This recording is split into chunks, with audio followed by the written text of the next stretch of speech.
Hello and welcome aboard. In our last Watch and Learn episode, we watched race 1 of the Great 48 Regatta.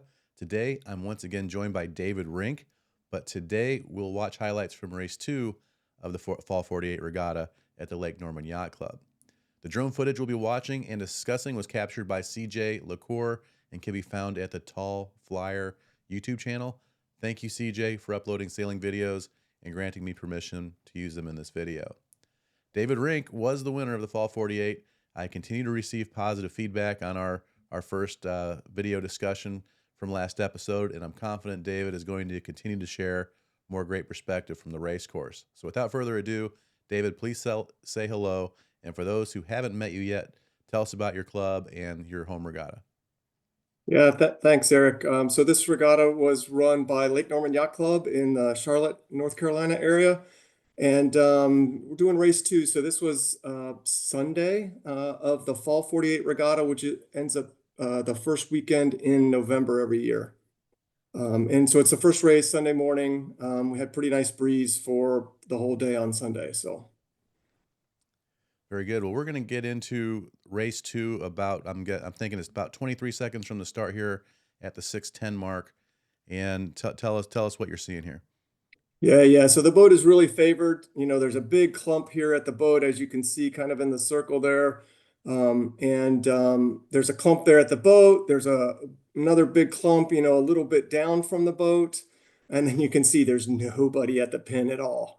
Right. And the boat is favored, so it's understandable. Everybody wants to, you know, be as close to the boat as possible.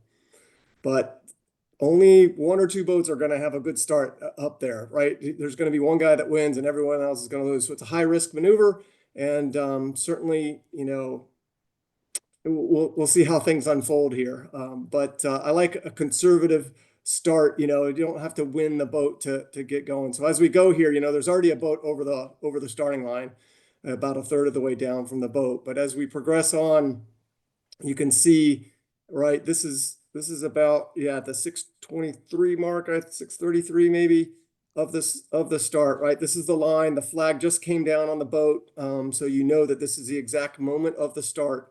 And you can see where everybody are. It is, right? There's probably 2 boats over the line. And I think there was a couple boats called. But you can see, right? The boat was favored. But who got to the windward mark first? Right? The guy all the way down at the supposedly the wrong end of the line. That just goes to show you that, you know, it's high risk and it doesn't have to pay off, right? The wind's going to be shifty. And in fact, I think this was a case where at the boat end of the line, the boat was a little favored, and at the pin end, the pin was a little favored. So there was a shift even in that starting line. So yeah, you can see who got to the one. We followed these boats all through the upwind leg, and believe it or not, those are the 2 boats that got to the windward mark first and second. So they were not right at the boat. Look at how the wind has shifted the race committee boat to that's got to be a 30-degree. It's a pretty big telltale right there. Yeah, that's true. Looking at the angle of the boat moves a little slower than the flags, but you can look at the angle of the flags on the race committee boat as well to help you out, knowing which end is favored.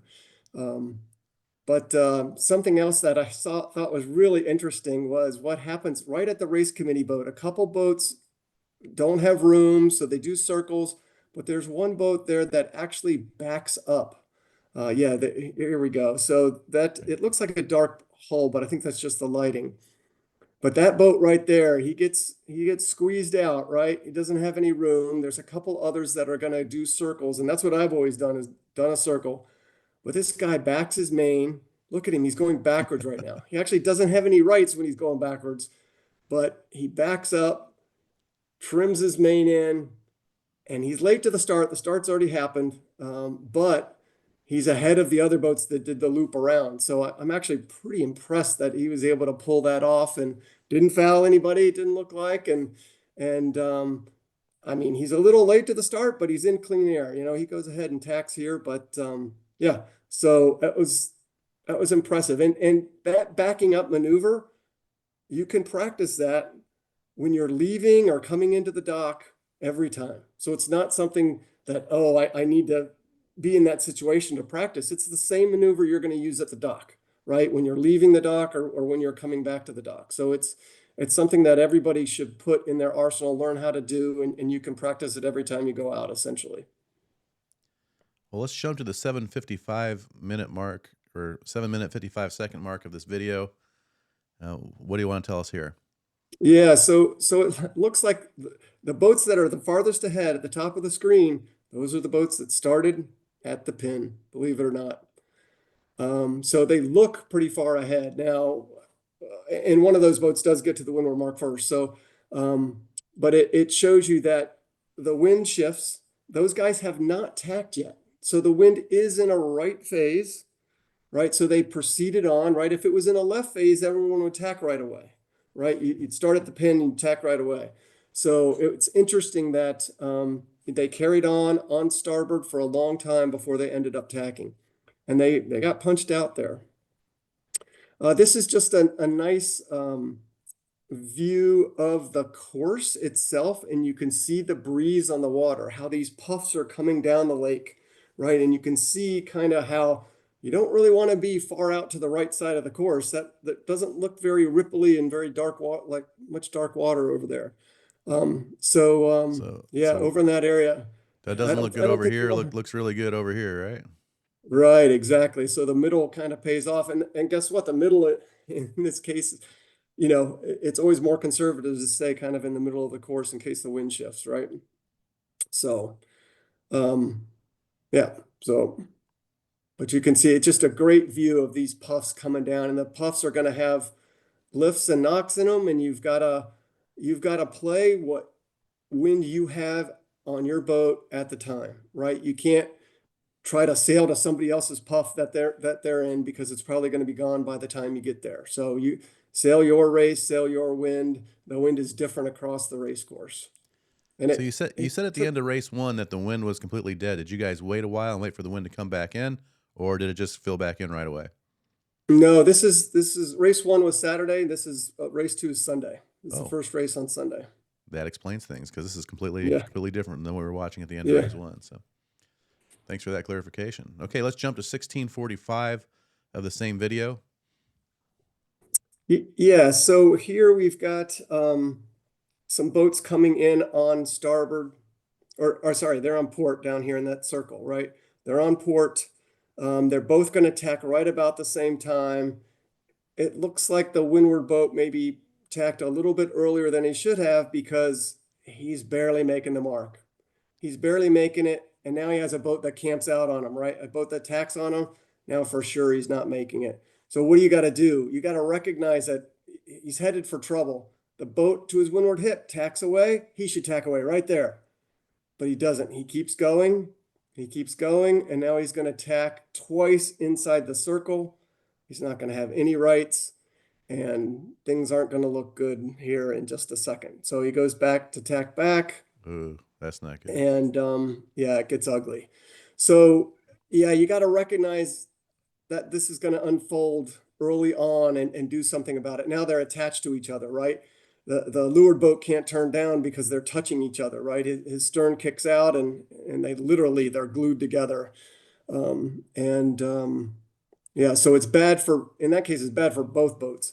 Um, the thing to Well, do, can we watch if he that could again? have I crossed just all want the to way.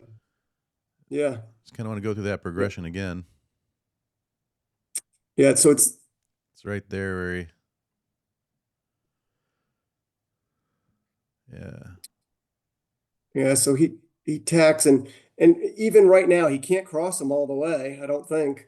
And so he almost has to tack back, just to Yeah. sport starboard type issue, but it's clearly in the circle. Clearly it's a foul. And yeah. So, and the other boats sail high, sail around them. That's the thing to do. Recognize that you're going to have some trouble in front of you. So, trim in and sail as high as you can, so you can make sure you can make your way around these two boats that are glued together. All right, let's jump to 17:07. What do we got here, Dave?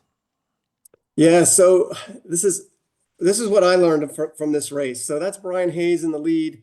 He launched his spinnaker on the offset leg, and I'm a little conservative, and I've never done that before. But when it's a jibe set, 90% of the time you can launch the spinnaker on the offset leg. So I waited until I rounded the mark in order to launch my spinnaker. That's my blue spinnaker there. But I could have done the same thing as him and launched on the offset leg. And it's a different strategy. It's maybe a little more aggressive to launch on the offset leg. But there's times when clearly you can do it, right? He can jibe right away because there's nobody like on port or starboard that's going to be close. So he has the ability to go ahead and jibe to port here without worrying about, other starboard boats or other port boats. So, but yeah, so I gotta remember to do that. See, I launched and the spinnaker's on the wrong side and it came over. Anyway, so, and here's this mess at the windward mark again.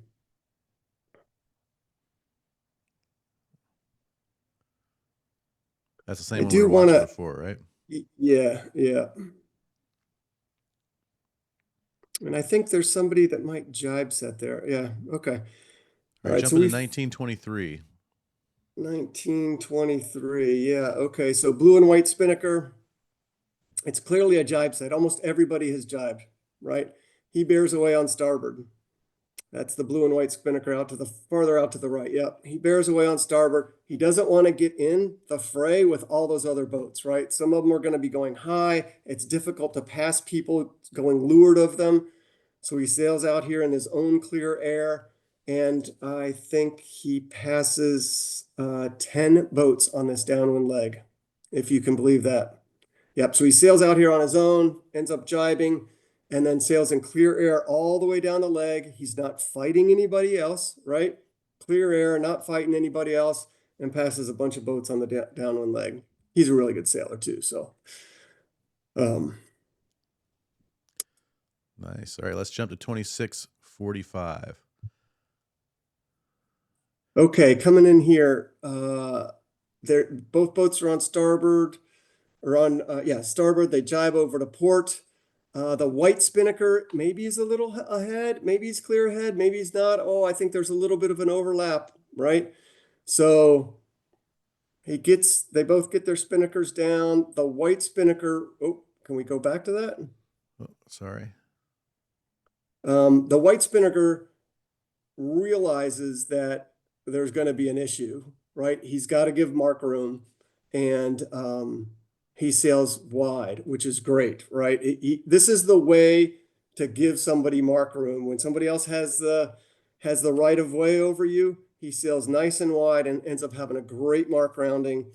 Actually, I'm pretty sure that's John Wake, and it's the exact way to round a leeward mark. Look at how high he's sailing to give the other boat room, right? His goal is to come in,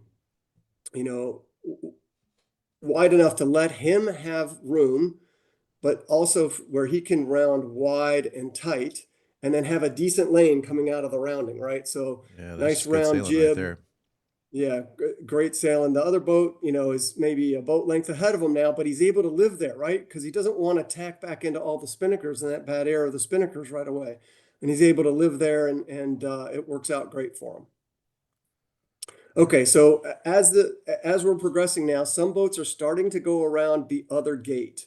So the right-hand gate, as we're looking at it on the screen here, the right-hand gate was initially favored, and the wind has switched back a little bit. So I think the wind is getting a little more square, right? So other boats are rounding the opposite gate.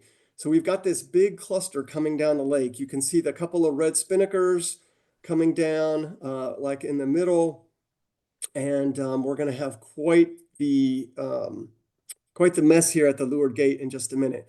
And the key is, right, you want to recognize if you're the outside boat on this pinwheel, you want to recognize that early and maybe bail out and go to the other gate. So if we could stop it right here, or maybe we'll stop it here in a second. Yeah. So all these boats are headed to the right gate there. And if I'm that outside boat, I'm thinking long and hard about going to the other gate at this point.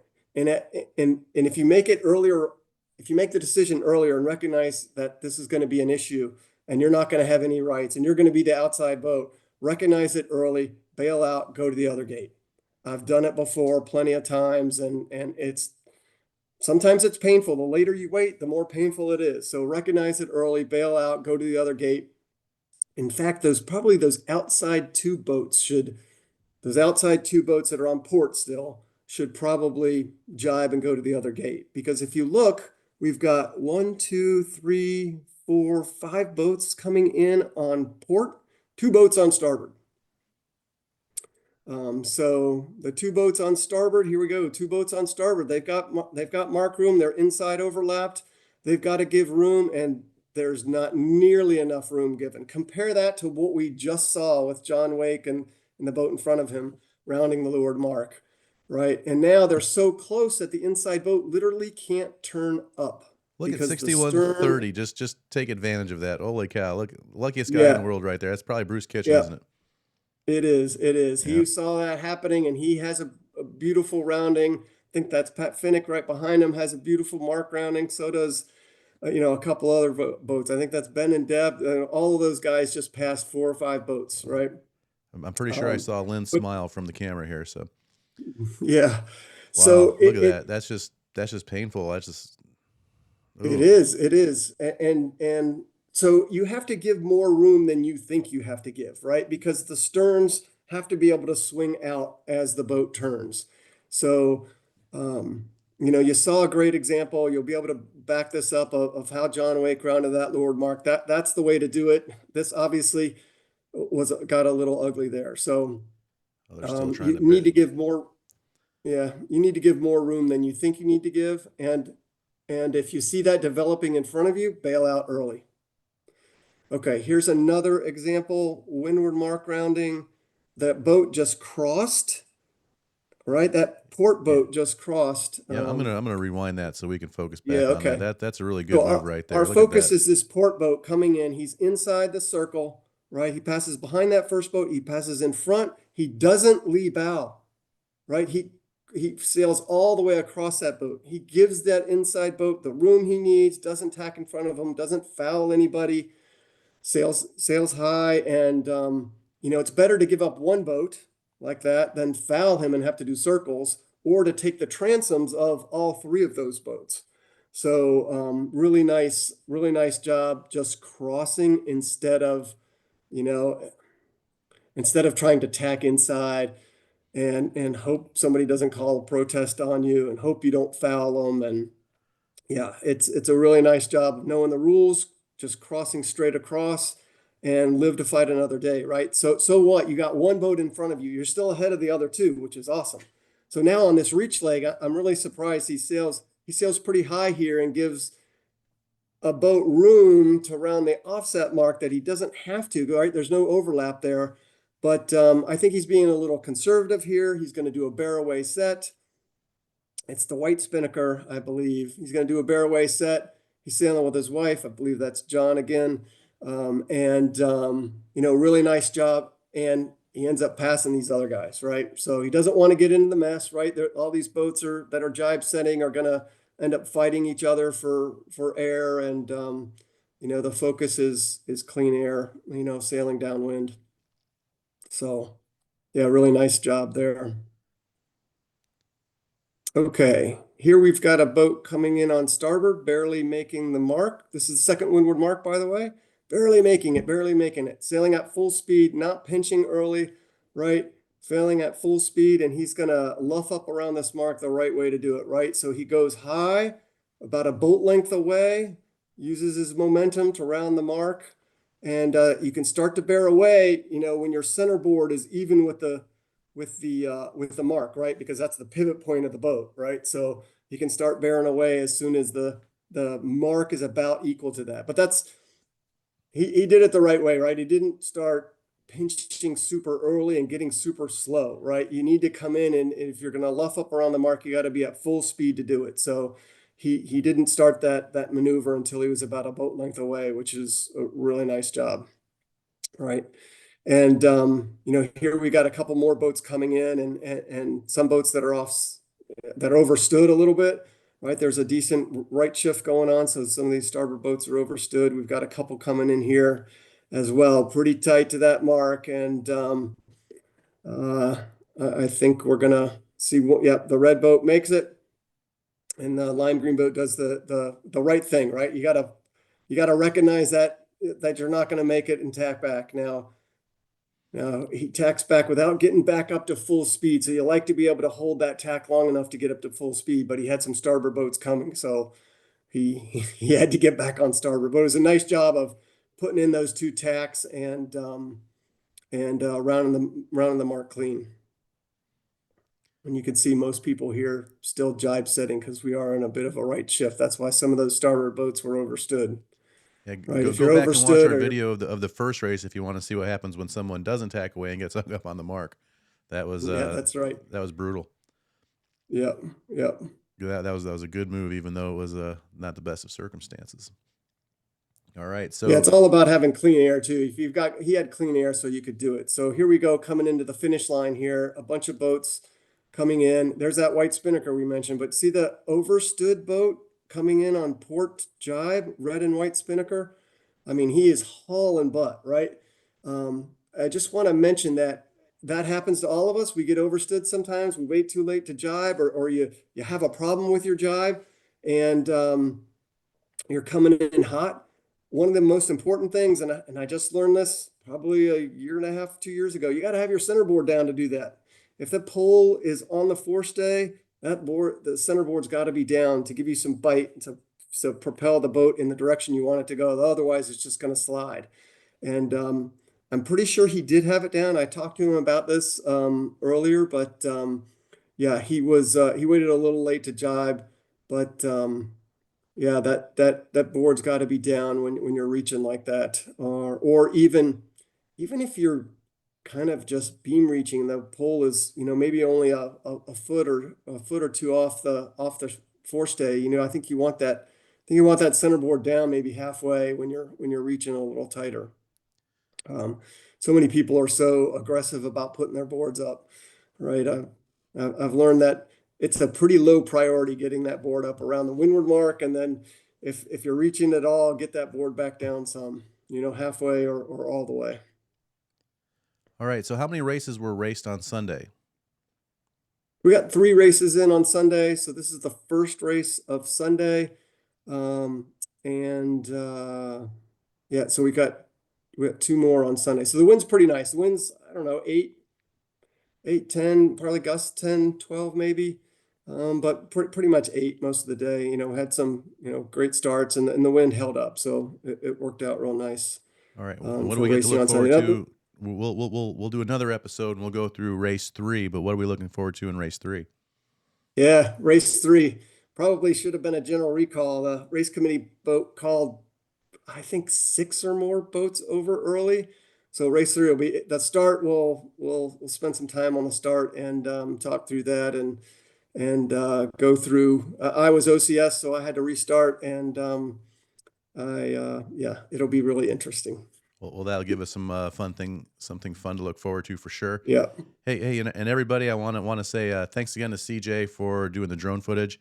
If you come across any YouTube videos out there and want to talk about them or think they would be interesting or educational for the YouTube viewers out there, please go to sailboatinstructor.com and submit those to me and tell me why they're interesting or why they're intriguing, and we'll put them in the queue for future conversations. Also, you saw probably I'm having a little green screen glitch. I'm not too worried about it. I'm not going to scrap this video because the stuff that David said was what was amazing, and I don't think that really matters too much. But thanks, David, for coming on, and we'll look forward to seeing everybody next week when we talk about race 3. David, you got anything to add before we sign off? no, thanks a lot, Eric, for putting all the time into this. I know it's not easy to set all this up, so thanks. All right, take care. All right, bye everyone.